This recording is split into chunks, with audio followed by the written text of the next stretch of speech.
नमस्कार, स्वागत है आपका आचार्य वाणी में और मैं आचार्य डॉक्टर विक्रमादित्य आपके साथ हूं। नवरात्र में मां भगवती के विभिन्न स्वरूपों का ध्यान करने का शास्त्र में नियम बताया गया है। अष्टम स्वरूप जो है वो भगवती का महागौरी स्वरूप कहा जाता है। कौन सा स्वरूप भगवती का महागौरी स्वरूप है, इसके लिए शास्त्र में अनेक कथाएं निर्णित है। कैसे विभिन्न स्वरूपों का निर्माण हुआ, किस किस कारण से, कब कब, कहां, कैसे कैसे, ये नहीं कि ऐसे ही नाम लिख दिया गया। हर नाम की एक कथा शास्त्र में वर्णित है, उसका मंत्र है, उसके नियम, पूजा पाठ के विधियां हैं शास्त्र में वर्णित। कहा जाता है कि पंचम अध्याय दुर्गा सप्तशती का यदि पंचम अध्याय पढ़े तो वहां विशेष तौर पर उसकी पूरी कथा वर्णित है, किस प्रकार से मां भगवती का यह स्वरूप उद्भव हुआ शास्त्र के अंदर, उसके लिए पूरी कथाएं बताई गई है। कहा जाता है कि मां भगवती विशेष तौर पर जब शुंभ निशुंभ इस संसार में अपना वर्चस्व स्थापित कर चुके थे, समस्त देवताओं को उन्होंने स्वर्ग से निष्कासित कर दिया था और पूरे विश्व में उनका, पूरे त्रिलोकी में उनका राज्य स्थापित था। तब देवता जगह जगह भटक रहे थे। तब उनको याद आया कि मां भगवती ने महिषासुर का जब विशेष तौर पर वह संहार किया था, तब आशीर्वाद प्रदान किया था कि जब भी तुम्हें मेरी आवश्यकता पड़े तो मुझे स्तवन करना, मैं अवश्य आपके कष्टों का संहार करने के लिए अवश्य उपस्थित होंगी। तब देवताओं ने नमो देव्यै महादेव्यै शिवायै सततम नमः, नमः प्रकृतै भद्राय नेता पंडिता स्मताम रुद्रयै नमः, नित्यै गौरी धात्रै नमो नमः, ज्योत्स्ना चिदिर रूपिणी, इस प्रकार से दुर्गा जो देवी सूक्त है इसके द्वारा भगवती का स्तवन किया।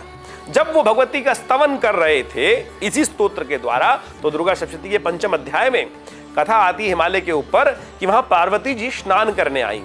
जब पार्वती जी स्नान करने आई तब भगवती पार्वती ने पूछा उनसे, हे देवताओं, तुम किनकी स्तुति कर रहे हो?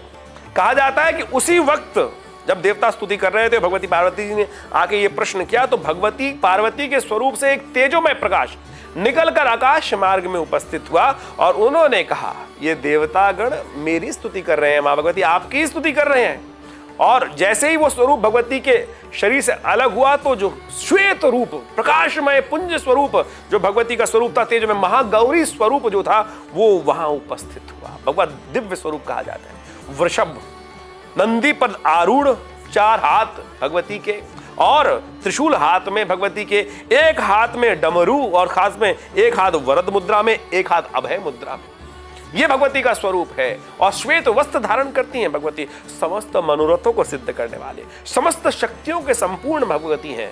ऐसे में उनका स्तवन हुआ। कहा जाता है कि जो भगवती पार्वती का स्वरूप था, जहां से वो स्वरूप निकलकर आकाश मार्ग में उपस्थित हुआ था, वो काला पड़ गया, महाकालिका के रूप में स्थित हो गया। तो ऐसा भगवती का दिव्य स्वरूप वहां वर्णित शास्त्र में कहा जाता है। कहा जाता है कि इनका स्तवन करने के लिए महाअष्टमी के दिन देवी सूक्त का पाठ कर कर उसी के द्वारा मां भगवती का हवन करें, उसी के द्वारा संपूर्ण पूजन करें मां भगवती का। गंगा जल से भगवती का स्नान कराएं, दूध से भगवती का स्नान कराएं, खीर के जो विशेष तौर पर जो खास पकवान बनाकर इत्यादि दूध से बने हुए पकवान बनाकर मां भगवती को अर्पित करें, आपके समस्त कष्ट दूर होने के योग बनेंगे। मंत्र तो हमने बता ही दिया, नमो देवी महादेवी शिवाय नमः प्रकृति भद्राय नेता पंडिता स्मृतम, इस प्रकार से पूरा स्तोत्र है। इसके द्वारा आप पाठ करने का प्रयास करें, आपके जीवन में कल्याण का मार्ग प्रशस्त होगा। बड़े सुंदर तरीके से शास्त्र में इन सब नियमों का वर्णन किया गया है। आप इन सबको अपने जीवन में अपनाकर, और एक बात का ध्यान रखें, इस दिन कन्या पूजन विशेष तौर पर करना चाहिए।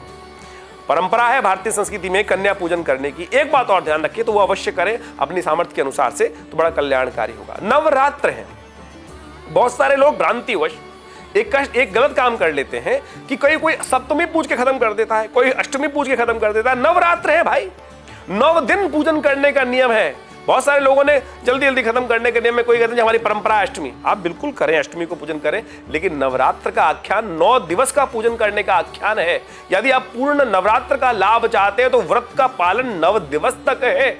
आपने 9 सिद्धिदात्री का दिन है जिसमें सिद्धि प्राप्त होनी है संपूर्ण प्रकार से, वो तो आपने छोड़ ही दी। तो वो भी दिन आप आने वाले एपिसोड में हम नवरात्र की अंतिम दिवस पर ही बात करेंगे जो सिद्धिदात्री का दिवस है।